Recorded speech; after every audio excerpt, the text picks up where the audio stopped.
Hello friends, सी programming सीखने की इस सीरीज में आज हम देख रहे हैं स्ट्रिंग को पॉइंटर की मदद से कैसे रिवर्स करें। तो उसके लिए सबसे पहले हमें एक स्ट्रिंग एज वेल एज एक पॉइंटर की जरूरत पड़ेगी। तो वो मैं यहाँ पे डिक्लेयर कर देता हूँ। लेट अस से character A50 and star P। उसके बाद मैं CLR SCR लिख देता हूँ ताकि हमें कोई प्रीवियस आउटपुट दिखाई ना दे, और लास्ट में मैं गेट CH लिख देता हूँ। अभी जो स्ट्रिंग हमने ऊपर डिक्लेयर की है वो हमें यूजर के पास से रीड करनी है। तो उसके लिए मैं स्कैनफ स्टेटमेंट लिखता हूँ, और उस स्कैनफ स्टेटमेंट के अंदर मैं मैसेज दे रहा हूँ percentage in the square bracket caret slash n और फिर a। यानी कि ये स्कैनफ स्टेटमेंट हमें मल्टी वर्ड स्ट्रिंग रीड करके देगा। यानी कि हम ऐसा भी बोल सकते हैं कि ये स्कैनफ स्टेटमेंट गेटस a के इक्विवेलेंट है।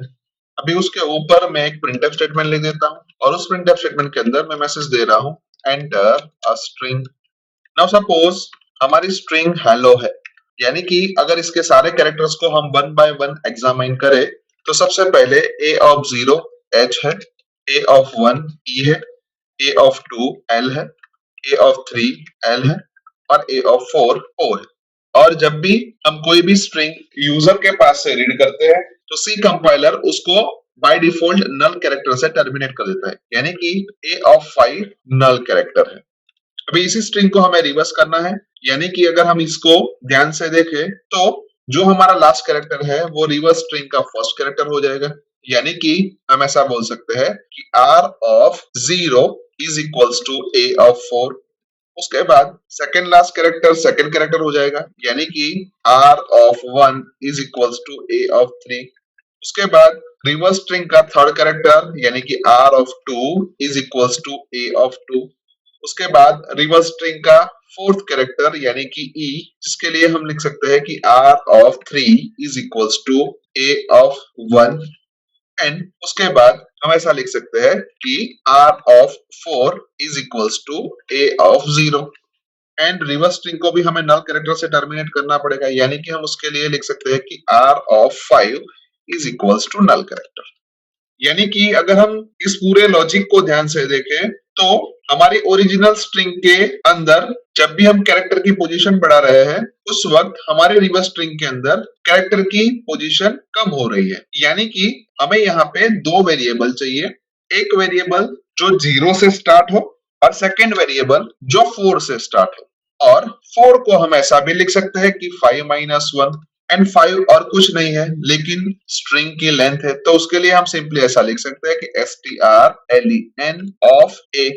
और एक नंबर को कॉपी कर लेने के बाद हम i की वैल्यू में एक इंक्रीमेंट करते हैं और j की वैल्यू में एक डिक्रीमेंट करते हैं, और ये प्रोसीजर हमें जब तक नल कैरेक्टर नहीं मिलता तब तक रिपीट करनी है। तो लेट अस से अभी इसी लॉजिक को मैं प्रोग्रामिंग के तौर पे कन्वर्ट कर दूं, तो मैं यहाँ पे लिखता हूं कि for i is equals to 0 and j is equals to strlen of a minus 1। उसके बाद a of I जब तक हमें नल कैरेक्टर नहीं मिलता तब तक हमें लूप को रिपीट करना है, and then I plus plus and j minus minus. और लूप के अंदर हम सिंपल सा एक स्टेटमेंट लिखते हैं कि r of j is equals to a of I। और फिर लूप के बाहर हम सिंपली ऐसा लिख देते हैं कि r of I is equals to null।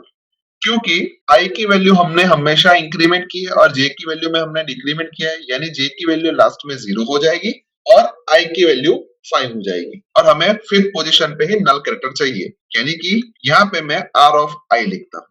और फिर प्रिंटफ स्टेटमेंट की मदद से हम रिवर्स की वैल्यू को प्रिंट करवा देते हैं। Let us say reverse string is equals to percentage s, और परसेंटेज s की जो भी वैल्यू है वो हम रिवर्स की वैल्यू से रिप्लेस कर रहे हैं। अभी लूप के अंदर हमने i और j दो वेरिएबल का यूज किया है, लेकिन उसको हमने ऊपर डिक्लेयर नहीं किया, तो हम उसको सबसे पहले डिक्लेयर कर देते हैं। Let us say integer i as well as j, and reverse करके एक स्ट्रिंग भी हमने डिक्लेयर की है तो उसको भी हमें ऊपर डिक्लेयर करना पड़ेगा। तो लेट अस से मैं उसके लिए लिख देता हूं कि r ऑफ 50। उसके साथ साथ हमने फॉर लूप के अंदर strlen फंक्शन का यूज किया है, और जब भी हम strlen फंक्शन का यूज करते हैं उस वक्त हमें एक हेडर फाइल string.h ऐड करनी पड़ती है। अभी प्रीवियस वीडियोस के अंदर हमने देखा था कि कोई भी वेरिएबल के साथ तीन प्रॉपर्टी एसोसिएट होती है, वेरिएबल का नेम, वेरिएबल की वैल्यू और वेरिएबल का एड्रेस। यानी कि अगर हम a ऑफ 0 की बात करें तो उसकी वैल्यू h है और लेट अस से वो xyz लोकेशन पे स्टोर है। So naturally a of 1 xyz plus 1 location पे स्टोर होगा, क्योंकि एरे की डेफिनेशन के अनुसार एरे के सभी एलिमेंट्स कंटिन्यूअस लोकेशन पे स्टोर होते हैं और यहाँ पे हमने कैरेक्टर एरे लिया हुआ है और कैरेक्टर का स्टोरेज 1 बाइट का होता है, यानी कि a ऑफ 0 xyz लोकेशन पे स्टोर है तो a of 1 xyz plus 1 location पे ही आएगा, यानी कि a of 2 xyz plus 2 location पे आएगा, a of 3 xyz plus 3 location पे आएगा, a of 4 xyz plus 4 location पे आएगा और a of 5 xyz plus 5 location पे आएगा। अभी ये पूरा टास्क हमने एरे की मदद से किया है, लेकिन ये टास्क हमें पॉइंटर की मदद से करना था और पॉइंटर की डेफिनेशन के अनुसार पॉइंटर एक ऐसा वेरिएबल है जो दूसरे वेरिएबल का एड्रेस कंटेन करता है, यानी कि हम यहाँ पे ऐसा लिख सकते हैं कि p is equals to address of a0, जो कि परफेक्टली वैलिड है, यानी कि p के अंदर xyz स्टोर हो गया और जब भी हम कोई भी एरे डिक्लेयर करते हैं तो एरे का name as a base address के तौर पे ट्रीट होता है एंड बेस एड्रेस माने कि एरे के पहले एलिमेंट का एड्रेस, यानी कि अगर हम p is equals to a लिखे तो भी कोई प्रॉब्लम नहीं है, क्योंकि a बेस एड्रेस के तौर पे ट्रीट होता है और p के अंदर भी बेस एड्रेस है, यानी कि जहां जहां पे भी हमने a लिखा है वहां पे हम सिंपली p लिख दे तो भी हमारा टास्क हो सकता है। अभी हम स्टार p लिखे, उसका मीनिंग कि यहाँ पे हमने डीरेफरेंसिंग ऑपरेटर का यूज किया है और जब भी हम डीरेफरेंसिंग ऑपरेटर का यूज करते हैं उस वक्त उसके साथ जो भी वेरिएबल इन्वॉल्व होता है वो एज एन एड्रेस के तौर पे ट्रीट होता है, यानी कि यहाँ पे हमें XYZ लोकेशन पे पड़ी हुई वैल्यू चाहिए, यानी कि यहाँ पे हमें h मिलेगा और h और कुछ नहीं है लेकिन a ऑफ 0 है। उसके बाद अगर हम स्टार p प्लस 1 फाइंड करना चाहे तो उसका मीनिंग होता है कि हम xyz प्लस 1 लोकेशन पे पड़ी हुई वैल्यू को एक्सेस करना चाहते हैं और xyz प्लस 1 लोकेशन पे पड़ी हुई वैल्यू मींस e, यानी कि a ऑफ 1, यानी कि हम सिंपली ऐसा लिख सकते हैं कि स्टार p प्लस i माने कि a ऑफ i, यानी जहां जहां पे भी हमने a ऑफ i लिखा है उसको हम स्टार p प्लस i लिखे तो भी हमारा टास्क हो सकता है। तो लेट अस से मैं a को p में कन्वर्ट कर देता हूं और a ऑफ i को स्टार p प्लस i के अंदर कन्वर्ट कर देता हूं,